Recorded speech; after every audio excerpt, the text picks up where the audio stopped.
¿Cuál es el estado actual y la dirección futura del mercado inmobiliario de Miami? ¿Es este un buen momento para invertir o sería mejor esperar? ¿Qué oportunidades nos brinda el mercado para el resto del 2024? Hoy responderemos a estas preguntas al revisar los resultados de este trimestre del mercado inmobiliario para el sur de la Florida, con un enfoque particular en la oferta inmobiliaria que estamos teniendo. Y como siempre, nos basaremos en hechos concretos, datos actualizados y un análisis económico detallado, dejando de lado opiniones personales, especulaciones y suposiciones. Hace 3 años, el colapso de un edificio de condominios en Surfside llevó al estado de Florida a responder con una nueva ley. Esta nueva ley, que es más que una simple directriz o política, entrará en vigor el próximo enero. Aunque los edificios más antiguos serán los más afectados, la ley ha provocado cambios importantes en el mercado inmobiliario. Para comprender mejor cómo impacta esta ley a los condominios, he creado un video detallado que puede ver en el siguiente enlace. Ahora el estado de Florida ha decidido intervenir y está obligando a muchos de esos edificios antiguos a afrontar las reparaciones necesarias.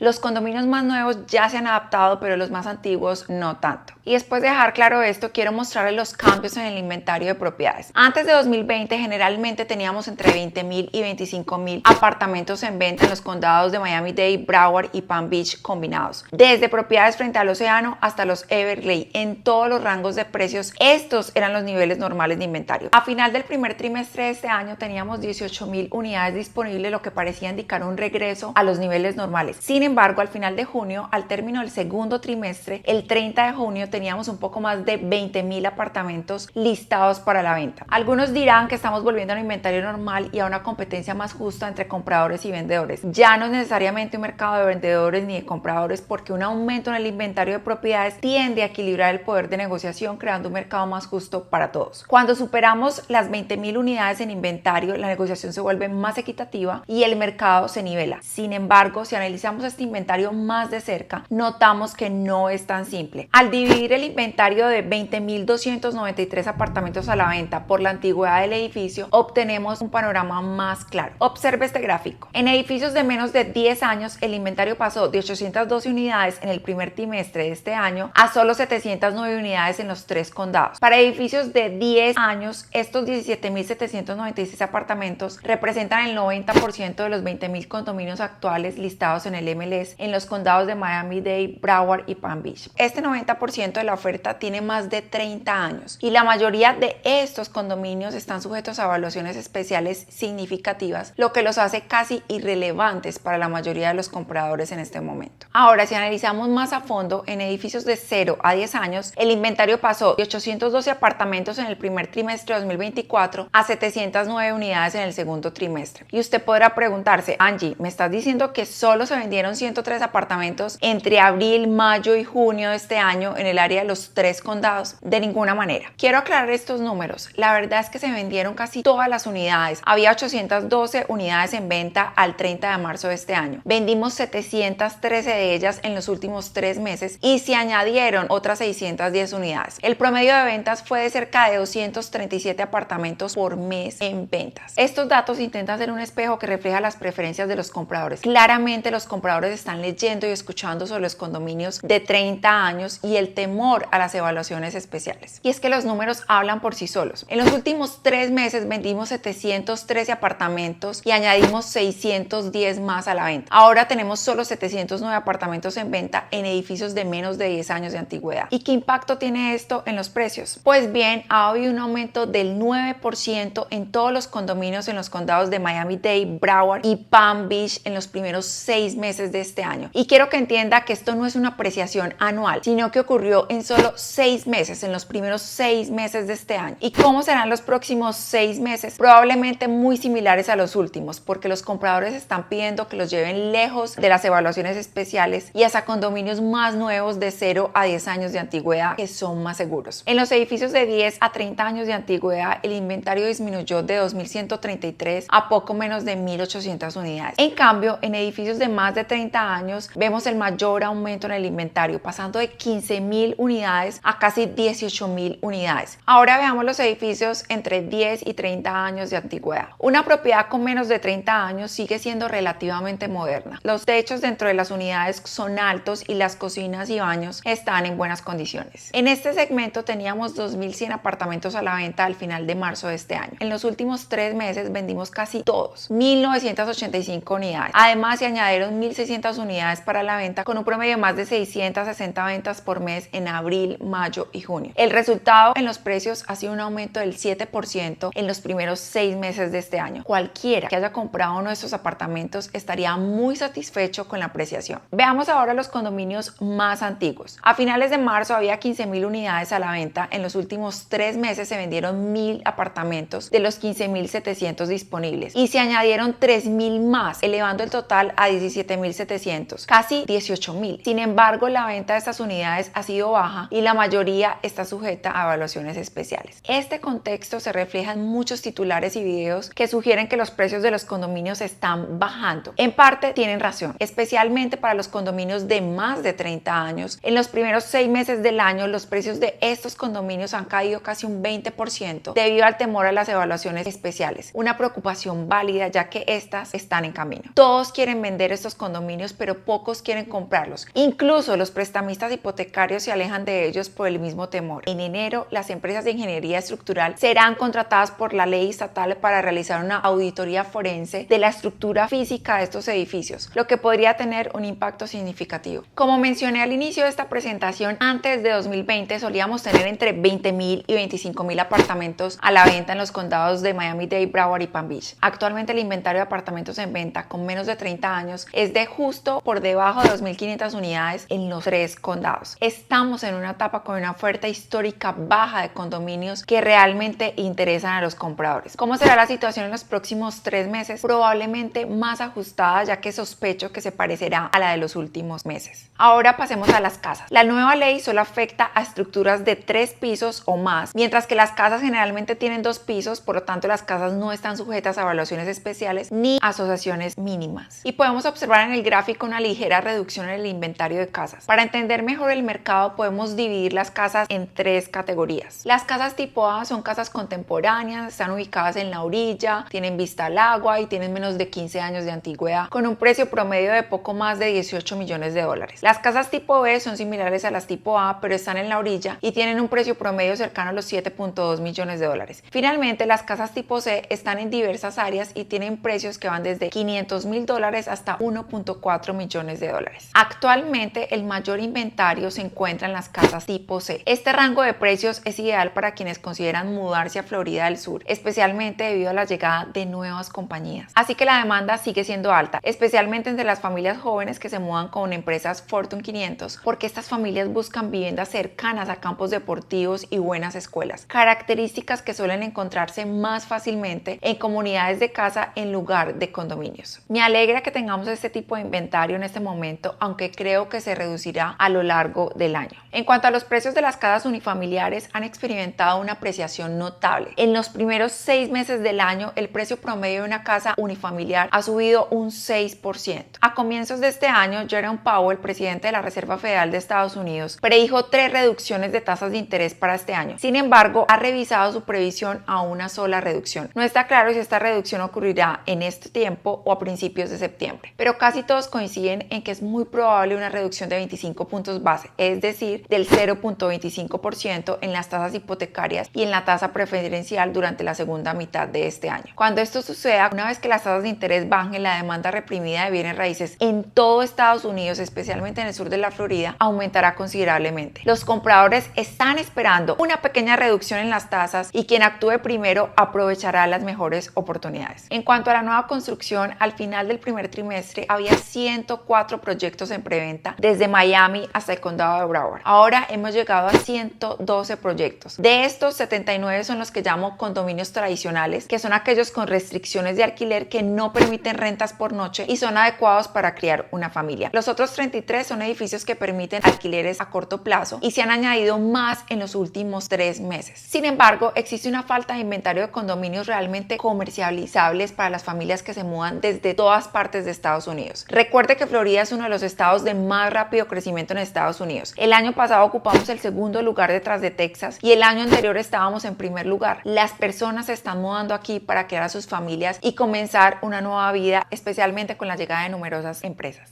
Todas estas familias buscan principalmente condominios tradicionales más nuevos para establecerse de manera permanente, ya que las rentas a corto plazo no son adecuadas para ellos. Prefieren los condominios con restricciones de alquiler. Así que claramente la demanda se centra en los condominios tradicionales. En la siguiente gráfica se visualizan todas las transacciones inmobiliarias de condominios en 2023 en los condados de Miami-Dade, Broward y Palm Beach, incluyendo condoteles que permiten rentas a corto plazo, así como condominios tradicionales. Si vemos, el año pasado hubo un poco más de 50,000 transacciones. De esas, 49,500 fueron de condominios tradicionales y solo un poco más de 1,000 fueron reventas de rentas a corto plazo. Esto reitera nuevamente que la mayor demanda está en los condominios tradicionales. Me encanta la siguiente diapositiva porque pone las cosas en perspectiva. Entre los años 2000 y 2010 se construyeron casi 59,000 apartamentos en 275 edificios en el sur de la Florida. Fue una época de sobreconstrucción, pero eventualmente se vendieron todos. Sin embargo, esa cantidad fue excesiva. En el último ciclo, en mi opinión, el balance fue perfecto. Se construyeron poco menos de 20,000 apartamentos en 123 edificios, lo que resultó ser el número ideal para acomodar el crecimiento poblacional del sur de la Florida. Ahora, en este ciclo, estamos algo limitados por los altos costos de financiación. Aunque la mayoría de los desarrolladores están ahora más cómodos negociando con contratistas generales porque los precios del concreto, vidrio y acero se han nivelado, los costos de financiación siguen siendo un problema. En consecuencia, en este ciclo solo estamos promoviendo 79 edificios, de los cuales solo 20 están actualmente en construcción. Al final del primer trimestre había alrededor de 3,000 unidades en construcción y ahora la cifra ha aumentado a 4,100 unidades. Esto, por supuesto, incluye el emblemático Waldorf Astoria en el centro de Miami, el primer proyecto de 100 pisos en la ciudad, que no solo cambiará permanentemente el horizonte del centro de Miami, sino que también es un ejemplo de la popularidad mundial de Miami. Ahora pasemos a la demanda. Más de 204 empresas, muchas de ellas Fortune 400 y Fortune 500, se están mudando al sur de la Florida. Hace 10 años, California ocupaba el primer lugar en crecimiento, seguida por Texas y Florida. Y quiero hacer aquí una anotación porque la Oficina del Censo de Estados Unidos mide la población contabilizando nacimientos, restando muertes, sumando personas que se mudan a un estado y restando las que se mudan fuera. El año pasado Nueva York ocupó el lugar número 50 y California el lugar 49 en términos de crecimiento poblacional. En contraste, Texas y Florida han sido los estados más beneficiados. Esto se debe en parte a la reforma tributaria de 2017 promovida por la administración del presidente Donald Trump. Para darle otra perspectiva sobre lo grande que se ha vuelto Florida, en esta gráfica mostramos las 4 economías más grandes de Estados Unidos por estado: California, Texas, Nueva York y Florida según su Producto Interno Bruto. Y aquí está lo interesante: si consideráramos a Florida no como un estado, sino como un país, ¿dónde se clasificaría en el mundo? Pues incluyendo a California, Texas y Nueva York junto a las grandes economías mundiales, Florida se clasificaría en el puesto número 14 del mundo, incluso por delante de México y Rusia. Además, al comparar Florida con Sudamérica, esto es lo que tendríamos. Y es evidente que esta ya no es una economía que dependa únicamente del turismo. La palabra clave ahora para la economía de Florida es diversificación. Es un motor que sigue creciendo y está en auge. Estas empresas Fortune 400 y 500 no solo vienen por el clima hermoso o los grandes beneficios fiscales, sino porque ven a Florida como el futuro. Las altas tasas de interés y las altas tasas hipotecarias pueden haber ralentizado el mercado, pero esta perspectiva general indica que es realmente temporal. Como gran resumen del mercado inmobiliario del sur de la Florida, para el segundo trimestre podemos destacar lo siguiente: las evaluaciones especiales han causado un gran trastorno y confusión en el inventario disponible. Por ello, les sugiero enfáticamente que se enfoquen en propiedades con menos de 10 años de antigüedad. Estas propiedades no solo se están vendiendo muy bien, sino que también se están apreciando considerablemente en valor. Ya sea que se esté mudando al sur de la Florida o que sea un inversor de Sudamérica buscando establecerse aquí, los condominios tradicionales de menos de 10 años representan una inversión segura. En cuanto a la disponibilidad, si está buscando un condominio en el sur de la Florida con menos de 30 años de antigüedad, actualmente hay alrededor de 2,500 opciones en el área de los 3 condados. Esto se traduce en menos de 1,000 condominios por condado, lo que refleja un inventario muy ajustado. Con una economía en crecimiento, Florida está bien posicionada para continuar ascendiendo, y esta economía en auge ha captado la atención global, incluyendo a destacados empresarios estadounidenses como Jeff Bezos, Ken Griffin y Barry Sturlick de Starwood. Ellos han sugerido que Miami podría convertirse en la tercera capital financiera del mundo, junto a Londres y Nueva York. Hace unos años esta idea podría haber parecido exagerada, pero ahora es totalmente posible. Brickell se ha convertido en el centro financiero de los bancos suramericanos y posee una concentración bancaria mayor que cualquier otra ciudad en Estados Unidos, incluso que Nueva York. Entonces, ¿podría Miami realmente unirse a Nueva Nueva York y Londres en el futuro. Estoy completamente convencida de que así será. Para más detalles, le invito a descargar nuestro reporte del mercado en forma digital y lo invito a compartir sus comentarios. Soy Angie San Mejía, asesora de inversionistas, y nos vemos en el Olimpo.